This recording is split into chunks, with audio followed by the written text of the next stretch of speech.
Saudara-saudara, saat ini saya mau berbicara tentang ceritamu belum usai.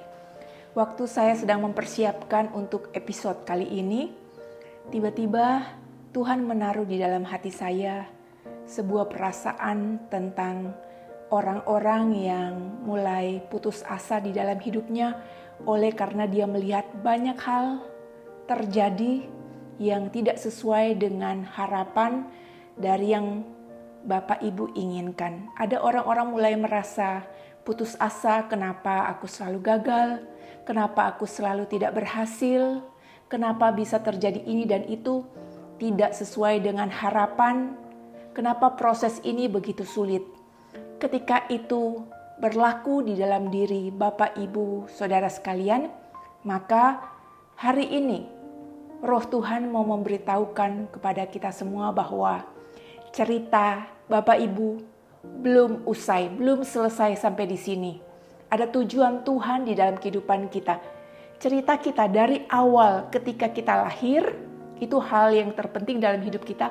Hal yang terpenting lagi yang lain di dalam kehidupan kita adalah perjumpaan kita dengan Tuhan Yesus pada saat kita mengalami lahir baru. Itu adalah hari terpenting di dalam kehidupan kita. Tahukah Bapak Ibu? Ketika kita menerima Yesus Kristus sebagai Tuhan dan Juru Selamat, hari itu Tuhan pun telah menentukan di dalam kehidupan kita bahwa akhir hidup kita, bagaimanapun perjalanannya, bagaimanapun kisah di tengah-tengahnya, akhirnya selalu akan mengalami kemenangan. Oleh karena itu, karena kita sudah tahu di ujungnya ada kemenangan, hari-hari ini kita harus mempersiapkan diri. Perasaan kita, sikap hati kita, pemikiran kita harus bersiap-siap. Hari ini kita harus belajar dari Tuhan Yesus, dari wanita pezina, dan kita juga mau belajar dari ahli Taurat dan orang Farisi.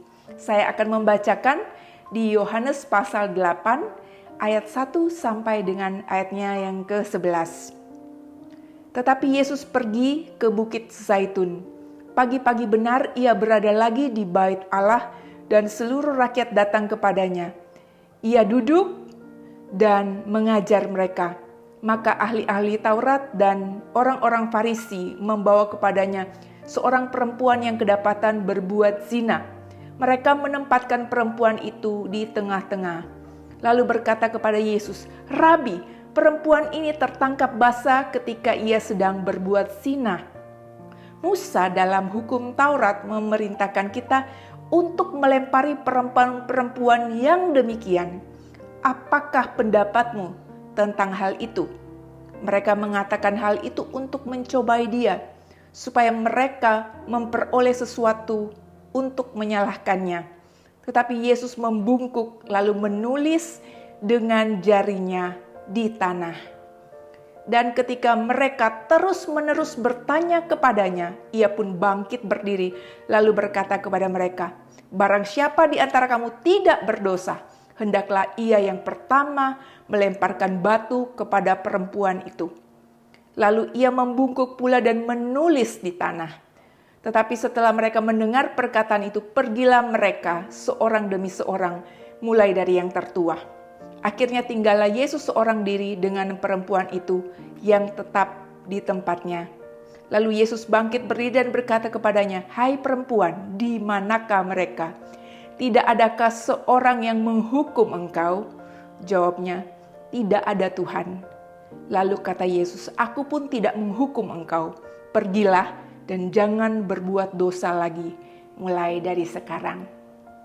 Suatu perikop yang sangat indah yang menceritakan Tuhan Yesus sedang berada di bait Allah. Dan orang-orang banyak datang untuk mendengarkan pengajaran Tuhan Yesus. Bahkan dikatakan seluruh orang yang ada di kota datang untuk mendengarkan Tuhan Yesus di bait Allah. Tentu saja hal itu membuat ahli Taurat, orang Farisi, mereka semua cemburu. Oleh karena Tuhan Yesus begitu populer, begitu disukai, pengajarannya sangat hidup dan orang-orang sangat menyukai pengajaran Tuhan Yesus.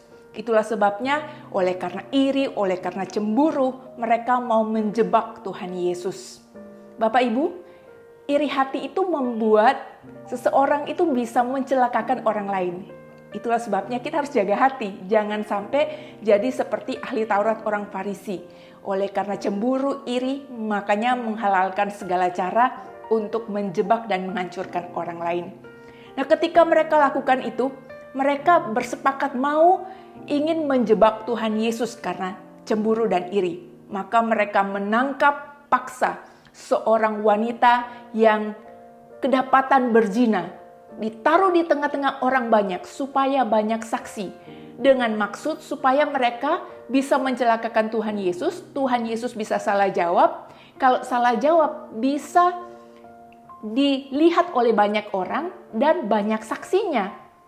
Mereka menaruh wanita ini di tengah-tengah banyak orang dan di hadapan Tuhan Yesus dan berkata kepada Tuhan Yesus, "Rabi, Guru, wanita ini kedapatan berbuat zina.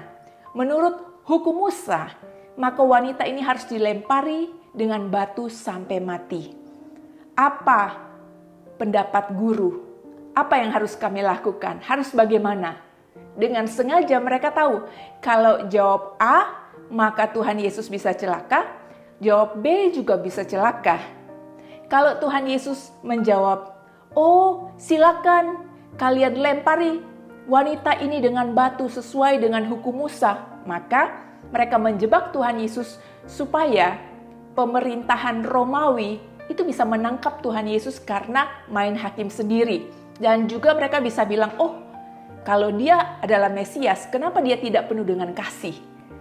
Kalau Tuhan Yesus menjawab, jangan lakukan itu, mereka akan berkata, "Oh, Tuhan Yesus bukanlah Mesias yang ditunggu oleh bangsa Israel.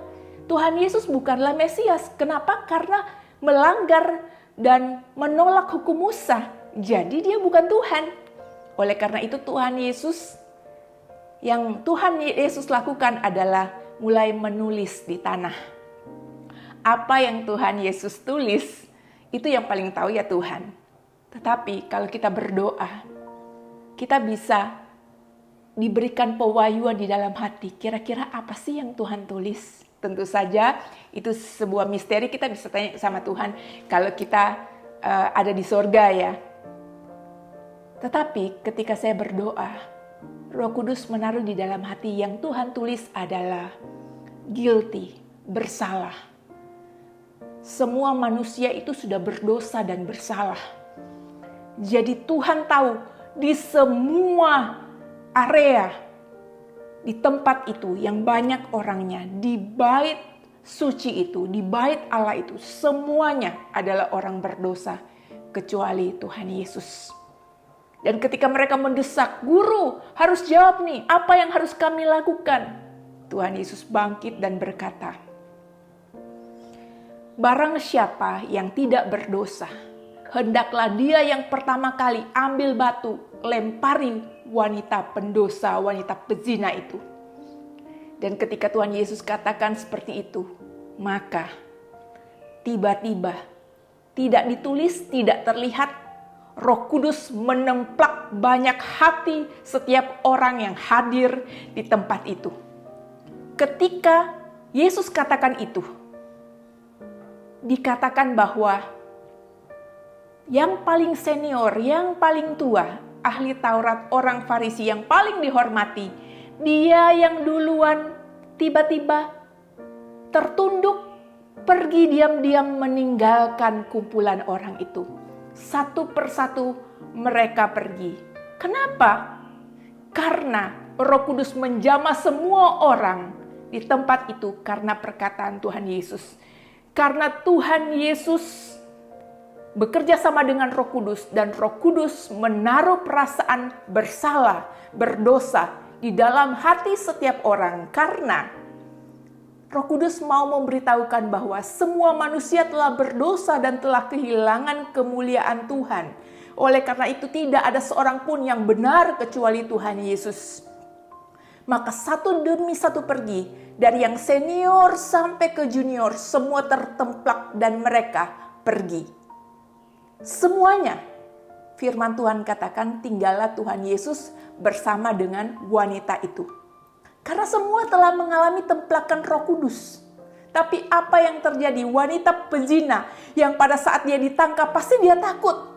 Mungkin juga dia lihat ada wajah-wajah yang dia kenal. Tapi mereka hanya memprospek wanita ini dan Tuhan Yesus. Tuhan Yesus supaya dihukum, dan wanita ini mereka bernafsu untuk membunuh wanita ini. Mungkin wanita ini juga pernah tahu dan mengenal wajah-wajah pelanggannya di sana, sama-sama berdosa. Tapi mereka berpura-pura menjadi orang kudus, orang benar. Dan ketika mereka pergi, tinggallah Tuhan Yesus dengan perempuan ini. Tuhan Yesus melihat dia, mata ketemu dengan mata. Tuhan Yesus bertanya, "Di manakah mereka? Tidak adakah satu orang pun yang lempari kamu dengan batu?" Wanita itu adalah Maria Magdalena. Dia katakan, "Tidak ada Tuhan." Tuhan Yesus katakan, "Aku pun demikian. Pergilah dan jangan berbuat dosa lagi." Bapak, Ibu, saudara-saudariku, di dalam kehidupan kita, proses itu wajar terjadi. Ada kesulitan, ada hal-hal yang bisa kita kerjakan yang merupakan kesalahan baik sengaja ataupun tidak sengaja. Kita bisa lakukan apapun, Bapak Ibu bisa lakukan apapun. Sengaja ataupun tidak sengaja berbuat salah.